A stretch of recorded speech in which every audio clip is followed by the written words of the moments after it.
I can. And I'm going to put it all back to you. You were going to tell us about how unhealthy all of this is. I put all my candy back. Oh. I put all my candy back. I'd like to introduce our speaker for tonight. His name is Kleisinger. He's a domestic abuse specialist, and I'm going to let him finish introducing himself. So, here's Kyle. Hi, everyone. Hi. Thank you.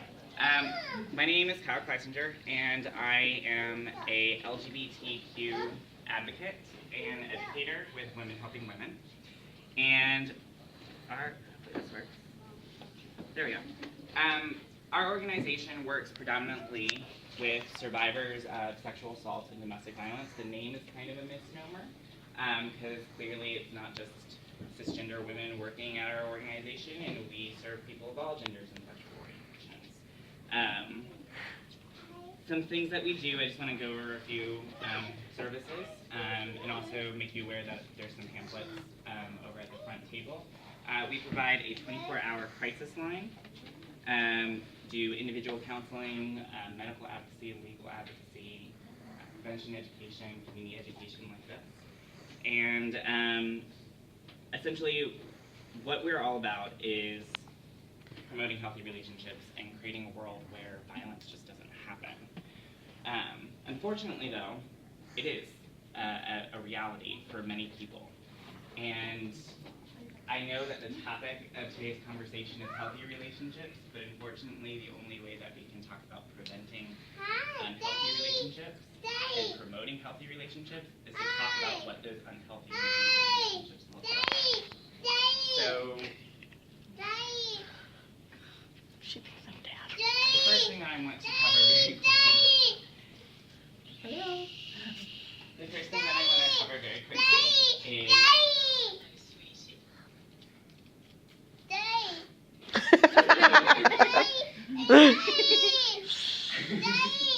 Yeah, okay, baby.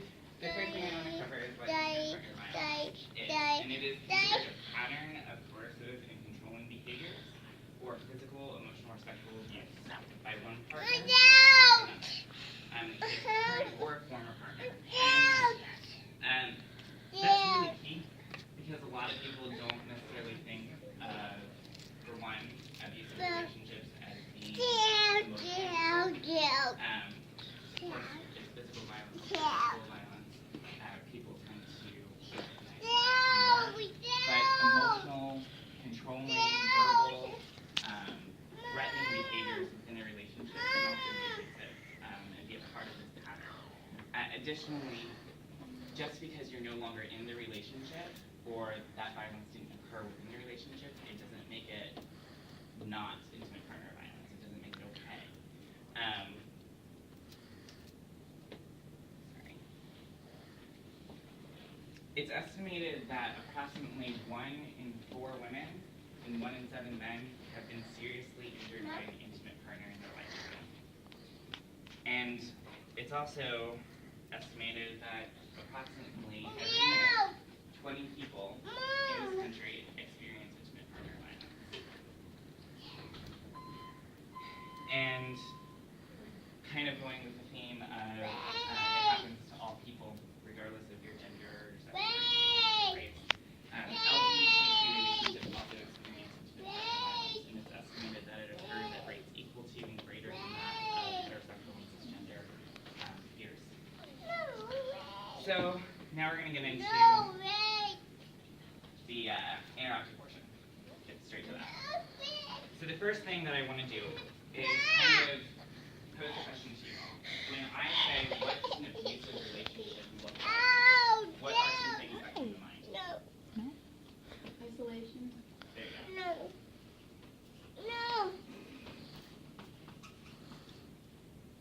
What else? Of course, hitting, because Hitting.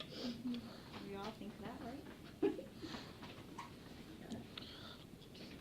Putting the partner down. Put down. Keep going. Just yell things out. Okay, giving the called to order.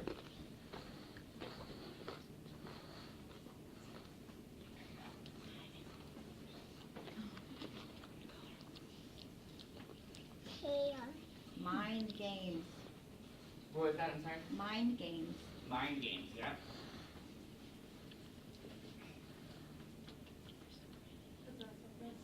Possessiveness.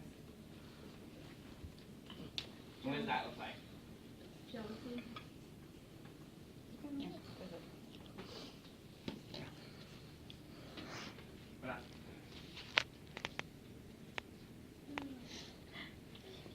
With possessiveness, not letting you go places by yourself. Okay. Controlling where you go. Yep. Let's put that one.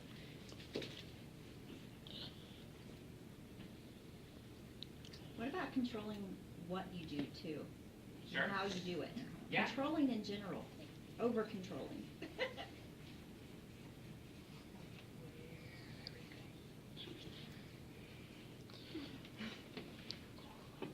What else? Oh, come on. You guys have seen my time. You guys know. Give description. Like holding somebody? Controlling, Yeah. not hitting. So restraining somebody. Daddy. Strangulation is a big thing that people don't think about. But that is one of the things that we look for when we are working with a survivor. And the reason why is because if a partner is doing that, that is an extremely dangerous situation. And that's a situation that we know from research is likely to get worse. But looking at some of these, are all of these things that if you saw once in a relationship, you would think that's abusive? No. I mean, if somebody's jealous, right, does that mean the relationship is abusive? No. It depends. Okay. So when we talk about abusive relationships, when we talk about healthy relationships, what we recognize is that this is actually a continuum. And on one end, it's very extreme, abusive, controlling, violent, where the partner is fearful of their safety, they need access to resources because they don't have any. Another thing that wasn't on here is controlling money, finances, not letting somebody work, not letting somebody have access to their benefits if they aren't employed, but they do have like some kind of income from security.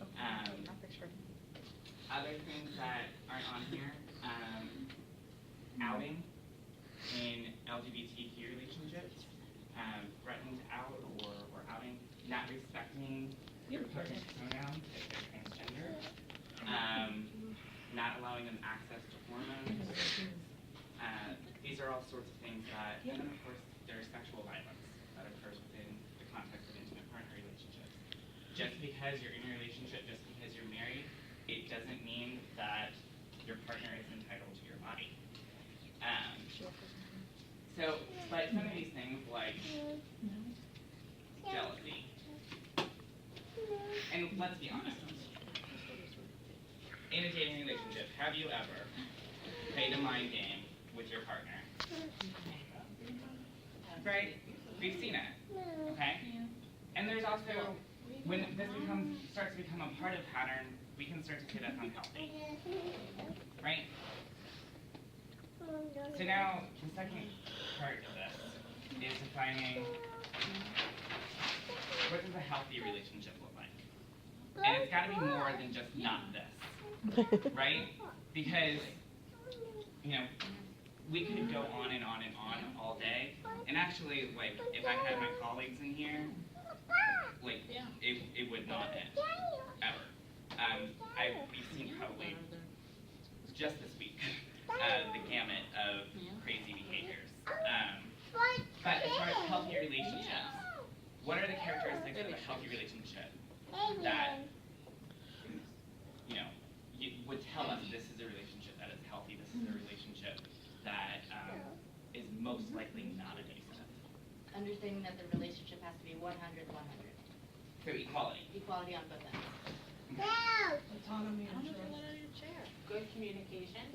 Supporting each other's decisions. Wow. Okay. See, we're better at the healthy. See how that works? Works. We do. What was the other one in between here? I'm sorry. Open communication. Good communication, I mean. Non-judgmental. Loving, caring, kind. Loving, caring, kind. Judgmental, non. Compassion and forgiveness. Understanding. Faithful. Ooh, that's a good one. Okay, people. Trustworthy. Somebody said, understanding. Tell me a little bit more about that. What does that mean? Understanding each other's limits and each other's boundaries, each other's push points. Okay. So, I have met a lot of survivors who were very understanding of their partner's history, their partner's stressors, the things that set them off. I've also met a lot of perpetrators who were very understanding of what the boundaries of the survivor had. They just chose to ignore this. So, in understanding, do you mean like knowing what those are, or respecting them? There we go.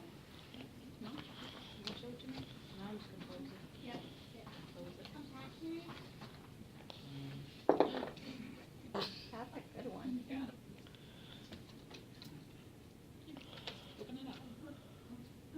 Okay. Anything else that y'all can think of? Good. Comfortable. Okay. That's a good one too. That is a good one.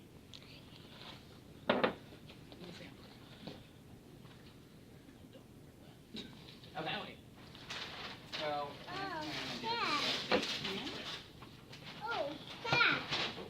Oh, yeah. Here. Want to color it? No? Okay.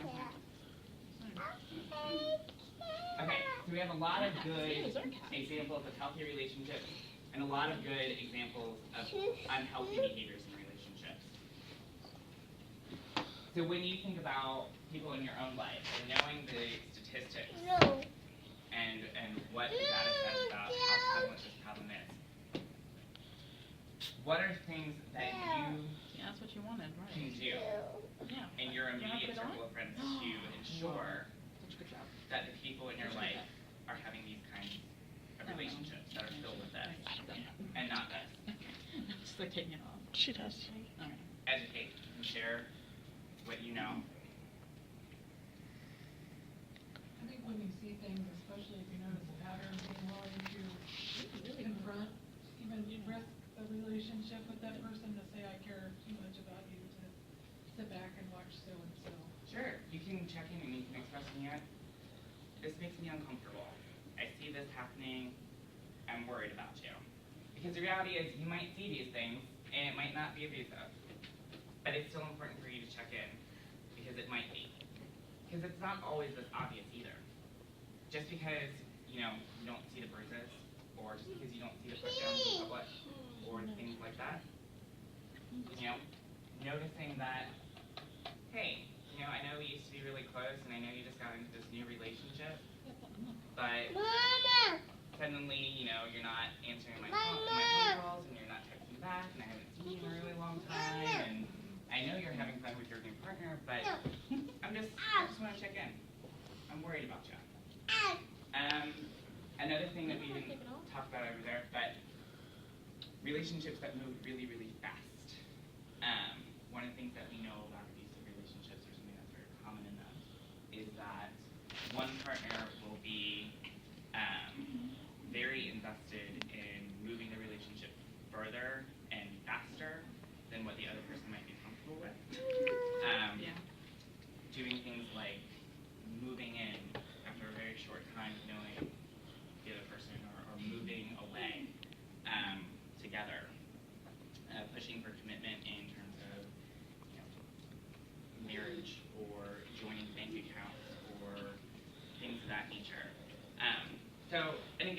could be something that's completely innocent and people who just like hit it off, they're madly in love. But if there's those other things that are going on, or there's other things that are raising, you know, the red flags, then.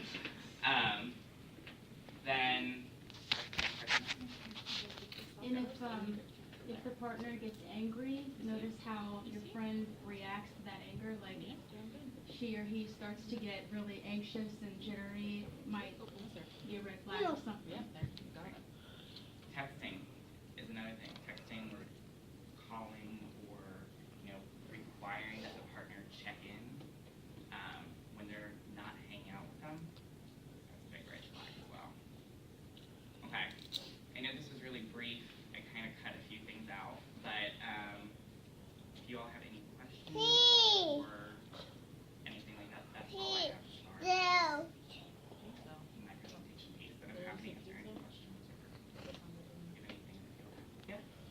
If you do observe that and with someone that you know, who do you refer them to? So if you notice those behaviors in a friend's, well, okay, so it could go either way. You might notice that your friend is doing that to their partner relationship, or you might notice that your friend is experiencing that from their partner in a relationship. And so there's lots of different things.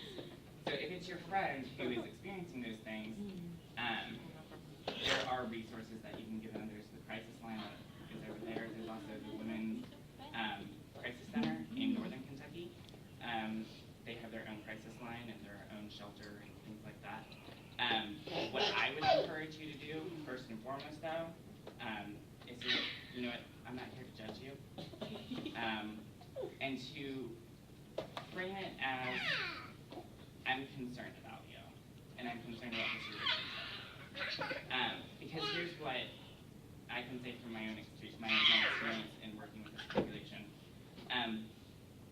It's unlikely, unless your friend comes to you, that they are going to leave right off the bat.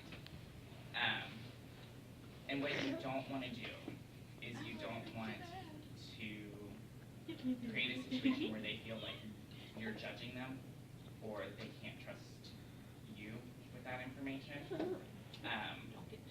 And I know it's hard because, you know, once you start to recognize the signs of abuse or you know that it's an abusive relationship, you want your friend or your family member to just leave, but it's not that easy. I work with people every day who spend months to years trying to get away from an abusive partner, and they are ready to leave. They're actively trying to leave. You know, and I didn't talk about this up here, but there's all of these dynamics of power and control that keep people in these abusive relationships. Sometimes they like physically can't leave. They don't have the resources. They don't have the money.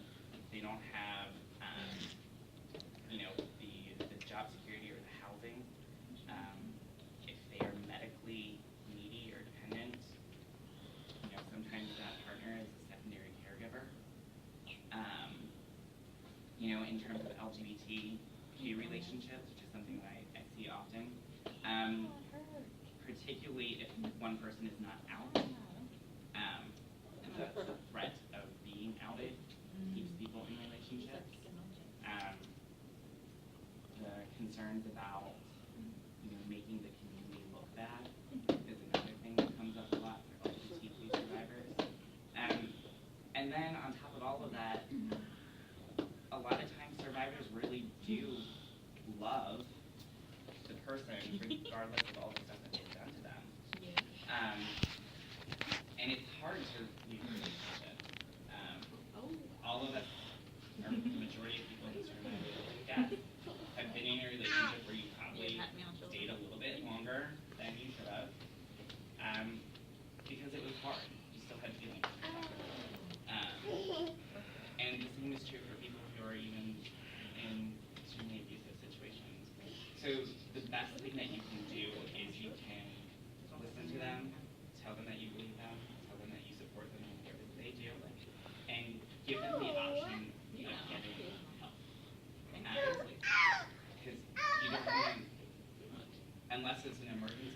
situation, you don't want to get police involved, you don't want to get child protective services involved, because that can make things worse. Particularly if the survivor did not make that decision. So, there's that. As far as if your friend is doing those things, and you're noticing like, hey, that's not cool, you can certainly call them out on it and say, you know what, like, you can't be doing that to your partner. That's not acceptable. That's not healthy. It's not right.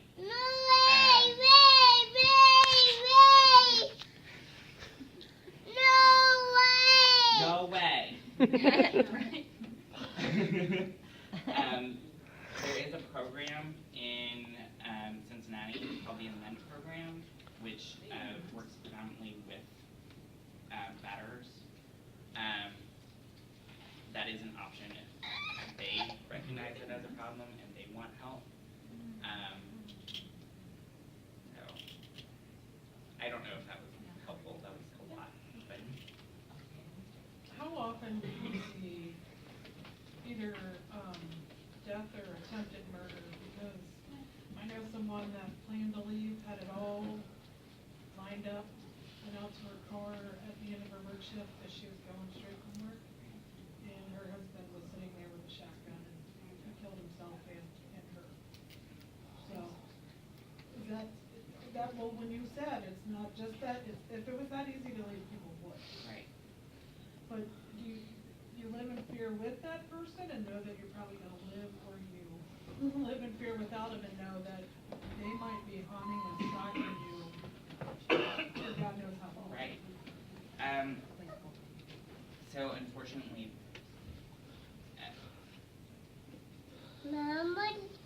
actual completed murders, Attempts or completion. so as far as actually completed murders, it happens, and it happens too often.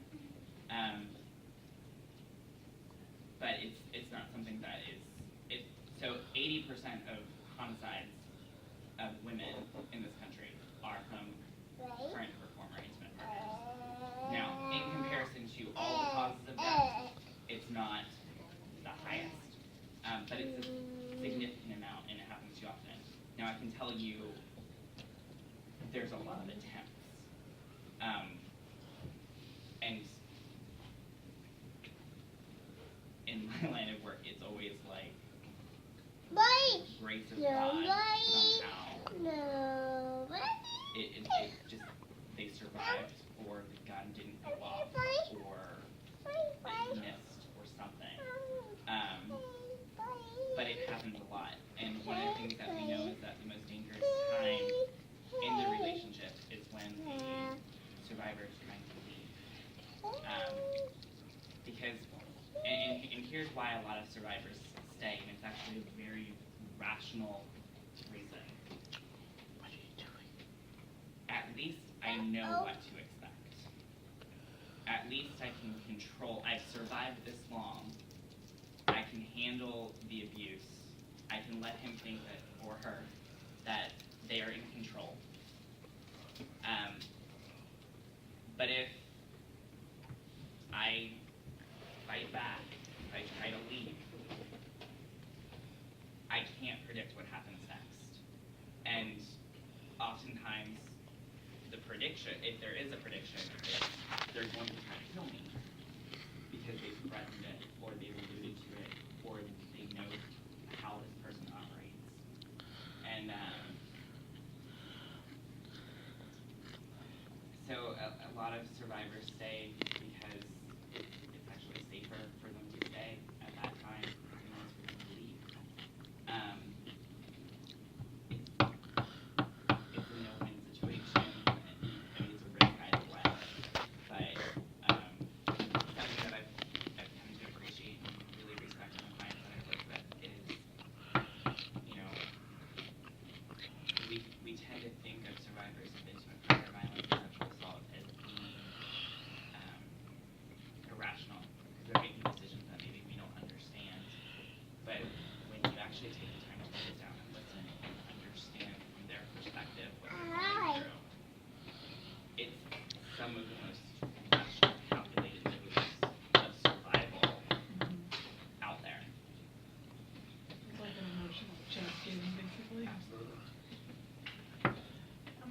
How many times do people usually attempt to leave before they successfully do?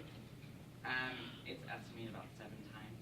It can take about 7 times before survivor successfully leaves the relationship on their own. Now, if they have the types of resources that you need in order to, and it depends on the type of matter as well. No case is exactly the same. I've worked in situations where, you know, people have changed their name, they changed their address, they changed their locks, they've moved, they've done everything that they could to hide from this person, and they and then I've had situations where, you know, the survivor just said, you know what, I'm done with this, and they walked out and never heard from them again. I would say probably the majority of cases where I've seen like peaceful outcomes is when the batterer leaves, like they break off the relationship and go and do whatever because they've moved on to somebody else. But you know, leaving the relationship is hard, and survivors go back for a lot of different reasons. You know, sometimes it's to de-escalate what happens after they've left. Sometimes it's because they still have emotions and they believe that person is capable of change. Sometimes it's purely financial reasons. You know, domestic violence is one of the major causes of homelessness. And you know, if you leave a relationship and maybe there is a shelter because, you know, there's not enough beds at the Women's Crisis Center or the YWCA. You know, there's lots of people who end up without a place to go. So they go back. Sometimes it's the kids. If there's kids involved, that makes them so more complicated. Especially if child protective services gets involved. Then you have to start talking about coordinating visitation with parents, and the parents have to show up in the court hearings together. It's not easy.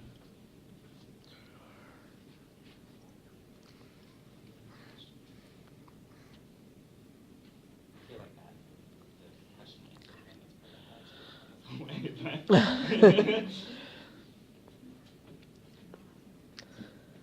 well, thank you for sharing that story. Sorry about that. I'll be around for a little bit, so if any of you want to ask me any questions or, you know, get in touch with me, I'll be around. And right here, I'm gonna. That's my work information, my email, and how to call me if you need to. All right, thank you all. Thank you.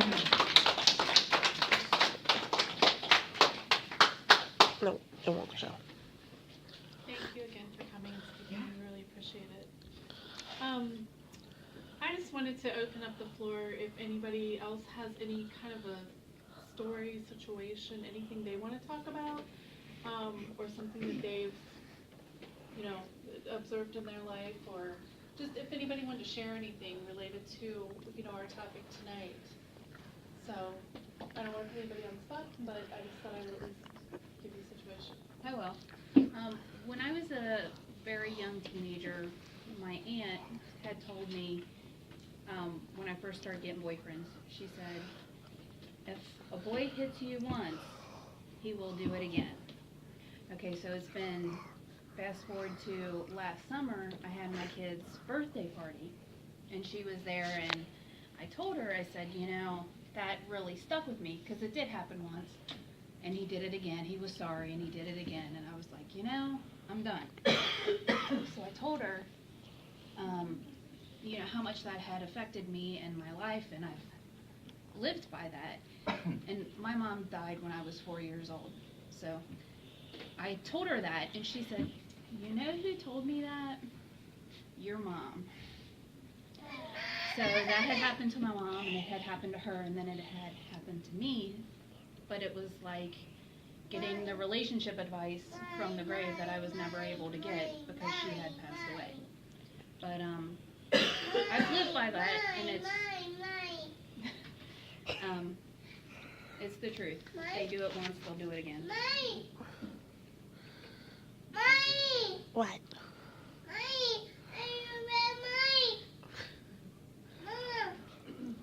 Being so young, to where it's, you haven't grown up yet, like, you're still growing up in your 20s into your 30s, like, when you're young like that, you stay into something if you're that emotionally invested, especially, I mean, if you had, like, I was in a relationship with someone who was 10 years older than me when I was 17, and she was amazing in the beginning, and then about a year into our relationship, she just did like a 360. I mean, like, I couldn't go anywhere, I couldn't talk to anyone, I couldn't talk to family. It got physical, and like you said, with the choking, that happened 2 or 3 times.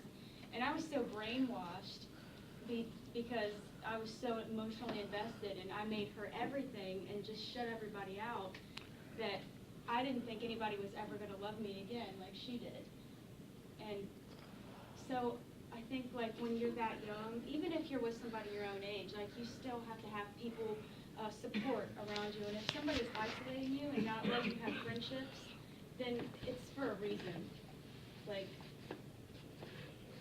it's for a reason. Nobody, if you're in a healthy relationship, they're going to want you to be happy and healthy and, you know, have stable connections. And if they're trying to isolate you from everybody else, then it's because, you know, they don't want you talking and telling your secrets. So I just think that's important, especially for younger people. Thank you for sharing that.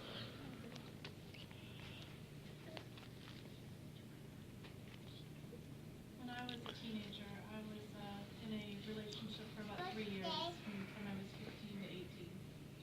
And he was just a year older than me, and he had a lot of the characteristics up there. It never really got physical, pushing up against a wall, something like that, but nothing. It was mostly all mental. And there were many times. I mean, he followed me to college. He, you know, there were a lot of times I tried to leave.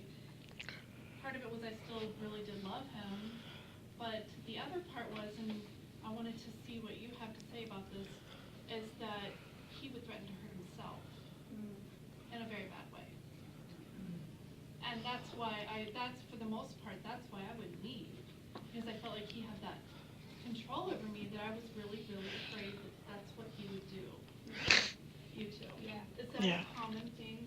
Extremely common, unfortunately. It's manipulation tactic. One of the things that we do when we meet with people who are experiencing domestic violence is we do what's called a lethality assessment. And it goes over risk factors that we know are associated with intimate partner homicides. And some of the things that are on that list are strangulation. It is jealousy, access to weapons, and threatening suicide. You know, the other thing that we know, about 1 in 5 of intimate partner homicides actually had no physical violence before the fatal event.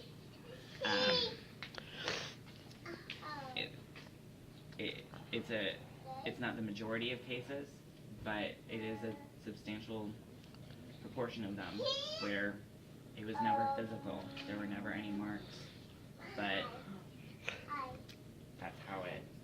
ended. One thing I like to say is, of course, I've been on both sides of the gender spectrum for a while now, and I was married for 25 years to a cis woman, a born female, and one night she was there, and one night she was gone. And it was only in the last year that I started to reach out and actually touch her. So on the respect, autonomy, trust, just touch somebody.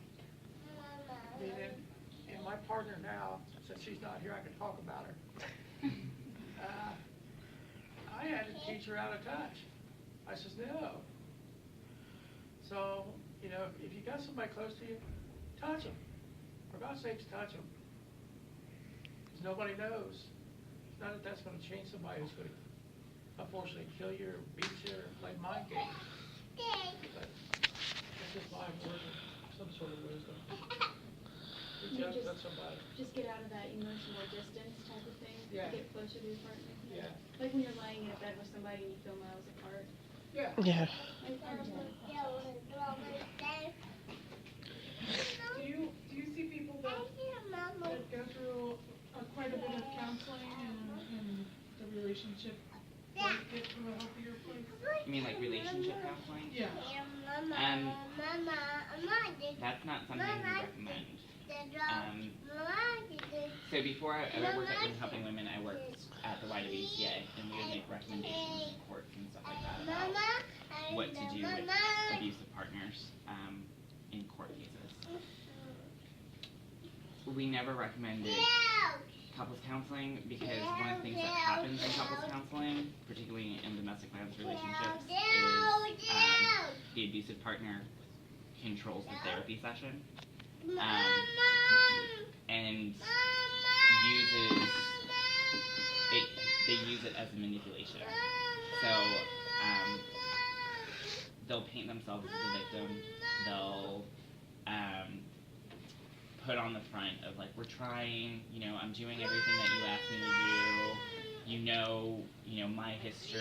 You know, like this isn't it's not really a mental health issue, and it's not really a relationship dynamic issue. It's this person is comfortable using violence and in order to control somebody to keep them in a relationship with them. Like that person needs individual therapy, not couple therapy. So we don't recommend couples counseling. Yeah. I would think they would need individual therapy. Yeah. Yeah. I mean, and that's generally what we would recommend, that or intervention groups. Now, that's a whole nother conversation about whether or not those are effective, but what I'll say, and I don't want to be jaded about it, once somebody has made themselves comfortable with using violence against an intimate partner, it's very difficult to get them to stop. Yeah. I've known people who have reformed and have, now they haven't had an abusive incident in over a decade. Oftentimes in those cases, there was a lot of drugs and mental health and other things that were involved. That got resolved. But ultimately, it still was about them. Like, the drugs didn't cause it, whatever mental health issue that didn't cause it. Like, they had to do some individual work of, like, why am I okay with hurting someone? And owning up to the fact that that's what they were doing. Because a lot of times they don't see it that way. But I would say the majority of people who are abusive don't just stop. Yeah. But on the more hopeful end of that, and I'm sorry, I've been like yelling all day. Not yelling, but speaking. The hopeful piece of that, though, is that we do know that we can prevent it. by going to high schools and middle schools and talking about the red flags and talking about owning up to, to where we see violence in our communities. We promote what's called the bystander approach. You've probably seen it in like anti-bullying campaigns of like, step up if you see somebody being bullied, that sort of thing. Doing the same thing with sexual assault and domestic violence. And it's a tricky intervention because it's framed as, the bystanders are stepping up and they're doing something and that's what's stopping the violence. But actually what's happening, particularly when we're doing this with kids, is the kids internalize those messages. It's not just about stepping up and being an active bystander. It's about the norms that are associated with that. It's not cool, it's not okay to use violence in our schools or in our peer groups. And if I do use that, I'm going to get called out on it by my friends, or I'm going to get rejected from my peer group. I'm not going to get rewarded for that. Violence is not a thing that somebody just wakes up one day and decides I'm going to be violent. They developed into it. They were socialized into it by their peer groups and the people that they were around, by the culture that they lived in. And so we know that we can prevent it, and we have evidence. We have actual programs that have been tested by the CDC and have been proven to reduce violence. It's an approach that works, but it's much, much easier to prevent somebody from becoming violent in the first place than it is to take a violent person and make them non-violent.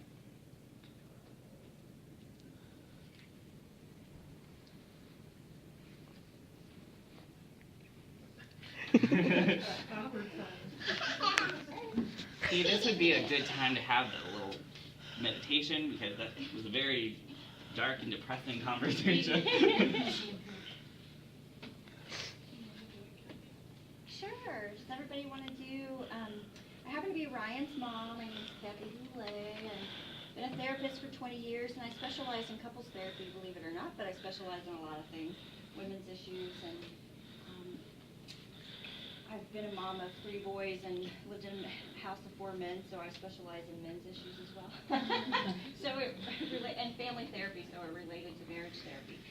So I am actually writing a book, and it focuses on healthy relationships, healthy, happy relationships, and our biggest, most important relationship is with ourselves. Because if we learn to love ourselves unconditionally and accept ourselves unconditionally, then hopefully the world will change and be a better place. Just like Kyle was saying, is that they're trying very hard to make violence not happen in the world. And I believe if we loved ourselves, we'd never hurt another person. If we unconditionally could give that to ourselves. And so this meditation is in my book. I'm Ryan's mom, so I'm a little woo-woo. I'm a little hippie, so that's okay. But there's nothing in there that's weird and unusual, but it's very good about getting you in a heart space. So when we're in our head, and we're having a hard time, because a lot of times when we're in our head, we're having a hard time, right? Because it's a very fearful place sometimes, especially in today's world where there is a lot of violence worldwide. So this takes us from that head space into our heart space. It's kind of an instant thing, and we also learn to give ourselves unconditional love and what that feels like, because it doesn't happen very often that we actually learn to give ourselves unconditional love. We can give our pets unconditional love and our kids unconditional love, but it's rare that we give ourselves unconditional love, and that's where I want us to be able to get to. And I also add some pieces to this to heal wounds, because we're all wounded by this world in one way or another, whether we grew up in I grew up in a very abusive household with extreme abuse. I suffered from post-traumatic stress disorder. I was a very young child.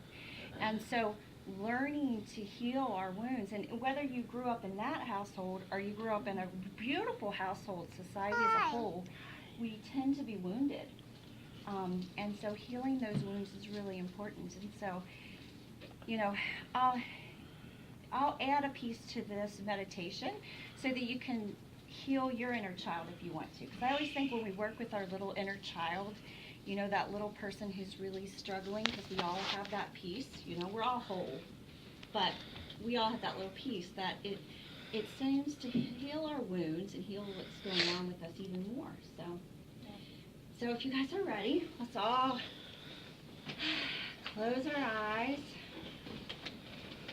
And then we're gonna do some deep breathing, and typically there's a couple different types that you can use, but I like breathing in for 4, holding for 4, and breathing out for 4. So let's do that for a couple of minutes. Breathe in, 2, 3, 4, and try to fill as much air into your stomach as you can. We want a belly breath where our stomachs poke out. And then hold it for 4. 1, 2, 3, 4, and then breathe out. 1, 2, 3, 4. And we want to get as much air out of our lungs as possible at that time. So let's breathe in again. 1, 2, 4. Hold for 1, 2, 3, 4. Breathe out. 1, 2, 3, 4. And then let's do it again. Breathe in. 1, 2, 3, 4. Hold. 1, 2, 3, 4. Breathe out. 1, 2, 3, 4. And just take a couple of really deep, clearing breaths. So let's breathe in. Let's breathe in love. Let's breathe out anything that's bothered us today, anything bad. So we want to breathe out. And let's breathe in love and acceptance. Let's breathe out anything negative that we're dealing with today. Now let's do one more big breathe in. Love and acceptance, and breathe out anything negative that we want to get rid of. Okay, and now I want you to imagine standing in front of you, or in front of you is your pet, and when a child, somebody that instantly makes you smile, somebody or something, a dog, a cat, a pet, that instantly makes you smile, and they're standing in front of you and they're smiling at you, or they're wagging their tail. And just allow yourself to feel the love that you feel for that person.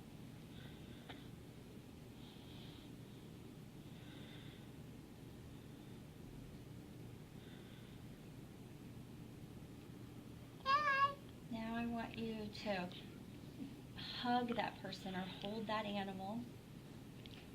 And you're holding them and hugging them. And I want you to feel the love that you have for that person or that animal. Just feel that. And now that you're holding them, that love surrounds both of you. And you can feel it. You can feel the love that you have for them, and that love surrounding you, love that they have for you. And if you have a divine or believe in God and you want to surround yourself in divine love, the two of you in divine love, and feel God's love or whatever that is that you feel, or if you just want to feel the warmth of the sun surrounding you. Allow yourself to feel that. Now either dissolve them nicely or put them down to the side. Now I want you can even put your hands on your heart if you want to, and I want you just to keep feeling that same love that you felt for them, that you felt together, and I want you to feel that for yourself. And surround yourself in that love.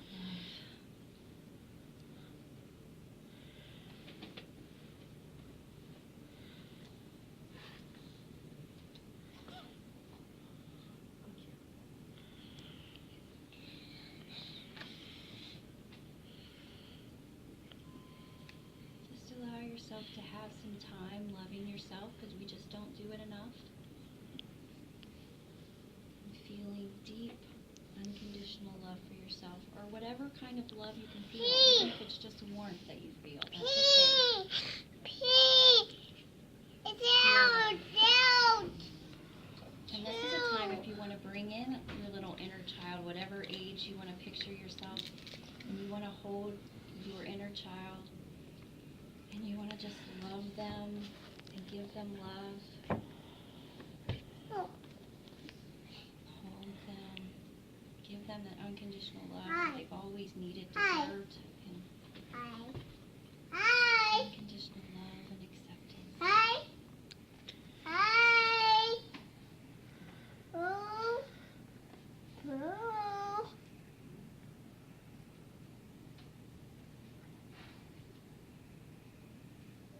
And then you can solve them again and hold yourself.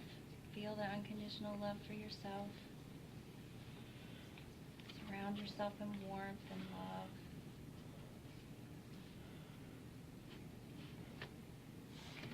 And then whatever you want to, open your eyes. And this is something you can do instantly at any time to go from a head space to a heart space and help yourself heal.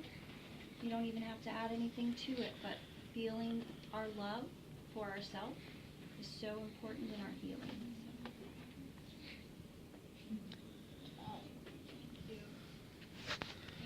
Thank you. Thank you.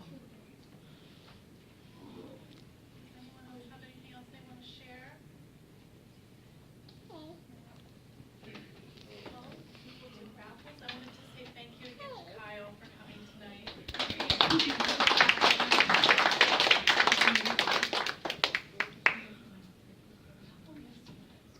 Does anybody have any topics that they would like to see addressed